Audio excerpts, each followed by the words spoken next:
China and Russia are big on the agenda at the NATO Summit today.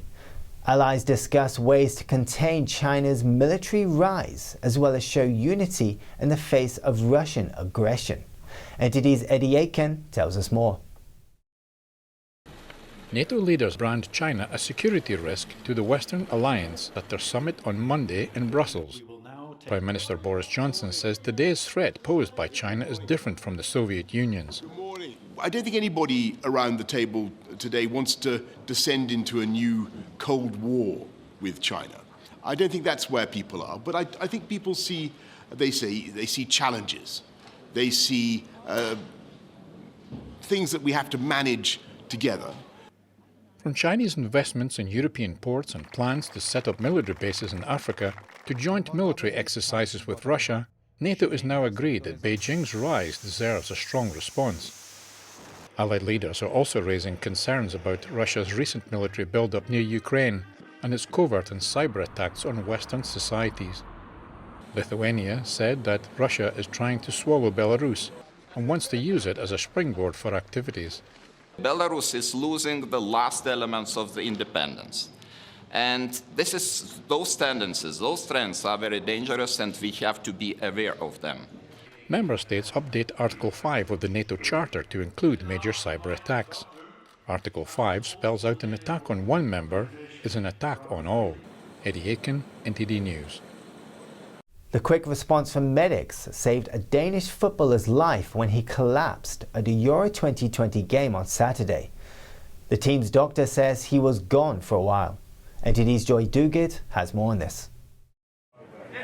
Denmark's national team was back in training on Monday, while their teammate Christian Eriksen's condition remained stable.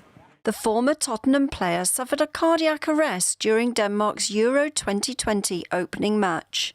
Denmark's team doctor says swift action by medics was crucial to saving Eriksen's life after he collapsed during Saturday's game. Dr. Morten Boesen confirmed that he was brought back through a combination of CPR and the electrical shock from a defibrillator. He was gone, and we did cardiac resuscitation, and it was cardiac arrest.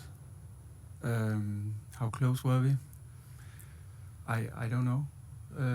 We got him back after one defib. So that's quite fast.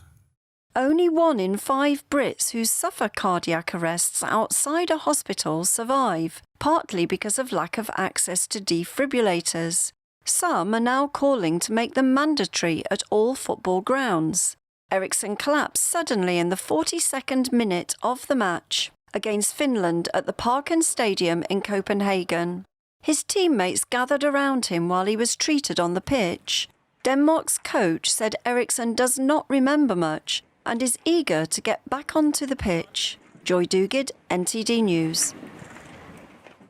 Swiss voters on Sunday rejected several environmental laws, including one that would have made Switzerland the first country in Europe to ban synthetic pesticides. Another one would have reduced pesticide usage by redirecting subsidies to farmers who use them. Supporters argue that pesticides are linked to health risks, while opponents claim a ban would lead to more expensive food and greater dependence on imports. Voters also opposed a law intended to cut carbon emissions by increasing a surcharge on petrol and imposing a levy on flight tickets. On Friday, a foundation honored more than 100 million victims killed by communism and 1.5 billion people who still live and suffer under communist regimes. Kitty Wong brings us this report from the annual ceremony in Washington, D.C. It was a rainy day in Washington, D.C., but dozens of senior diplomats from embassies around the world, including those of former communist countries such as Poland, Hungary, Czech Republic, still joined the event. They laid wreaths in front of the Victims of Communism Memorial, paying tribute to the over 100 million victims of communism around the world. This ceremony reminds us that the millions of men, women, and children who continue to lose their rights, their dignity, and too often their lives, we must remain vigilant and remain committed to a future free from the false hope of communism. According to the Black Book of Communism, in the last century, the number of people killed by the Chinese Communist Party add up to at least 65 million, the highest in the world, and the atrocities are still going on today. From the 1989 Tiananmen Square massacre to forced organ harvesting to the current Uyghur genocide, the Chinese Communist Party has inflicted atrocity after atrocity upon its people. And in Hong Kong, on the mainland, and increasingly even abroad. The Victims of Communism Memorial Foundation presented this year's Truman Regan Medal of Freedom to Jimmy Lai, a Hong Kong entrepreneur and pro-democracy activist.